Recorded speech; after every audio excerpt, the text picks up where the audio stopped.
നമസ്കാരം. ബ്രിട്ടന്റെ രാഷ്ട്രീയ ചർച്ചകളിൽ കുടിയേറ്റം വീണ്ടും കേന്ദ്രബിന്ദുവായിരിക്കുകയാണ്. സ്ഥിര താമസ അവകാശം സംബന്ധിച്ച പുതിയ നിർദ്ദേശങ്ങൾ മുതൽ വംശീയതയുടെ രൂക്ഷമായ ആരോപണങ്ങൾ വരെ ഈ സംവാദം ചൂടുപിടിപ്പിക്കുകയാണ്. എന്താണ് സംഭവിക്കുന്നതെന്നും ആരാണ് എന്താണ് പറയുന്നതെന്നും എന്തുകൊണ്ടാണ് ഇത് പ്രധാനമെന്നും ഇന്ന് നമ്മൾ ഈ വീഡിയോയിലൂടെ വിശദീകരിക്കുന്നു. ലേബർ പാർട്ടിയുടെ ഷാഡോ ജസ്റ്റിസ് സെക്രട്ടറിയായ ഷബാന മഹബൂദ് ഇപ്പോൾ ആഭ്യന്തര സെക്രട്ടറിയുടെ ചുമതല വഹിക്കുന്നു. കുടിയേറ്റക്കാർ സ്ഥിര താമസ പദവിക്ക് അർഹത സമ്പാദിക്കണമെന്ന് അവർ വാദിച്ചിരിക്കുന്നു. നിലവിലുള്ള സമ്പ്രദായം അനുസരിച്ച് നിയമപരമായ താമസത്തിൻ്റെ നിശ്ചിത കാലയളവിന് ശേഷം, അതായത് 5 വർഷത്തിന് ശേഷം അനിശ്ചിതകാല താമസാനുമതി അഥവാ ILR നൽകുന്നതിൽ നിന്ന് ലേബർ സർക്കാർ മാറാൻ ഒരുങ്ങുകയാണ്.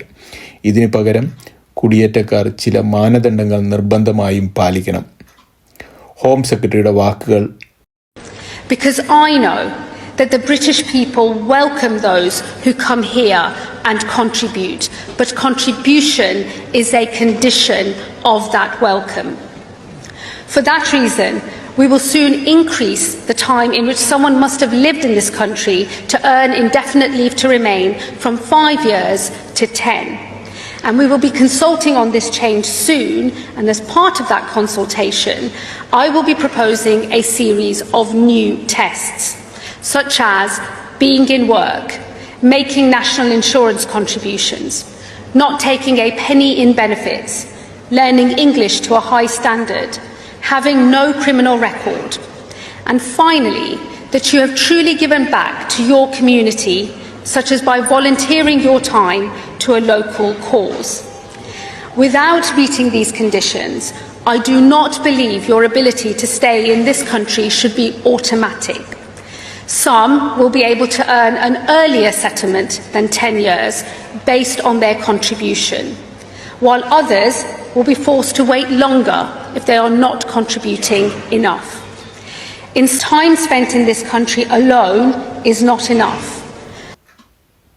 ഈ പുതിയ സമീപനം കുടിയേറ്റ സമ്പ്രദായത്തിൽ പൊതുജന വിശ്വാസം വർദ്ധിപ്പിക്കുമെന്ന് അനുകൂലിക്കുന്നവർ പറയുമ്പോൾ, ദീർഘകാലമായി രാജ്യത്ത് താമസിക്കുന്നവർക്ക് ഇത് വലിയ അനിശ്ചിതത്വം സൃഷ്ടിക്കുമെന്ന് വിമർശകർ മുന്നറിയിപ്പ് നൽകുന്നു.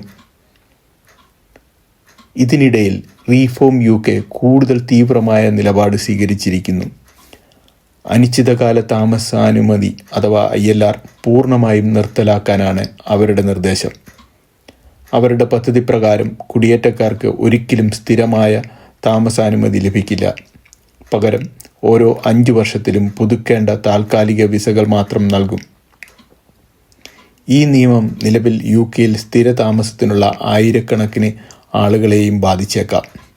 അവർക്ക് സ്ഥിരമായി രാജ്യത്ത് തുടരണമെങ്കിൽ ഈ പുതിയ വിസയ്ക്ക് അപേക്ഷിക്കാൻ നിർബന്ധിതരാകുകയും അല്ലാത്തപക്ഷം നാടുകടത്തൽ ഭീഷണി നേരിടേണ്ടി വരികയും ചെയ്യും.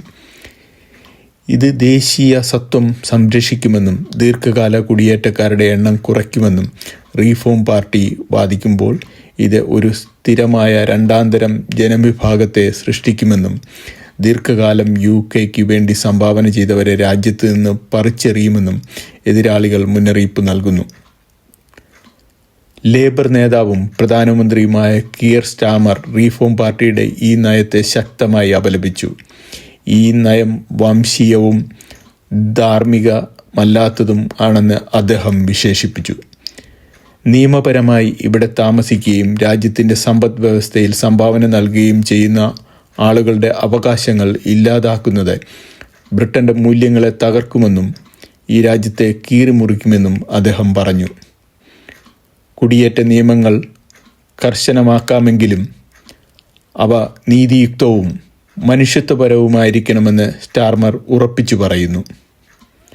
കുടിയേറ്റം UK രാഷ്ട്രീയത്തിലെ ഏറ്റവും ഭിന്നിപ്പുണ്ടാക്കുന്ന വിഷയമായി തുടരുന്ന ഒരു സമയത്താണ് ഈ ചർച്ചകൾ നടക്കുന്നത്.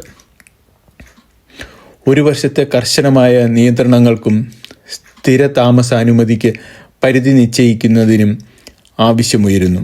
മറുവശത്തെ കടുത്ത നയങ്ങൾ ഒരു നീതിയുക്തവും സ്വാഗതം ചെയ്യുന്നതുമായ രാജ്യമെന്ന നിലയിൽ ബ്രിട്ടന്റെ സൽപ്പേരിന് കോട്ടം വരുത്തുമെന്ന് മുന്നറിയിപ്പുകളുണ്ട്. പൊതു തെരഞ്ഞെടുപ്പിന് വളരെ മുൻപേ കുടിയേറ്റം ഒരു പ്രധാന പോരാട്ട വിഷയമായി മാറിയിരിക്കുന്നു. കുടിയേറ്റക്കാർക്ക് സ്ഥിരമായി താമസിക്കാനുള്ള അവകാശം സമ്പാദിക്കേണ്ടതുണ്ടോ? അതോ അനിശ്ചിതകാല താമസാനുമതി നിർത്തലാക്കുന്നത് അതിരുകടന്ന നടപടിയാണോ? നിങ്ങളുടെ അഭിപ്രായങ്ങൾ താഴെ കമൻറ്റ് ബോക്സിൽ അറിയിക്കുക. മറ്റൊരു വീഡിയോയുമായി കാണുന്നതുവരെ എല്ലാവർക്കും നമസ്കാരം.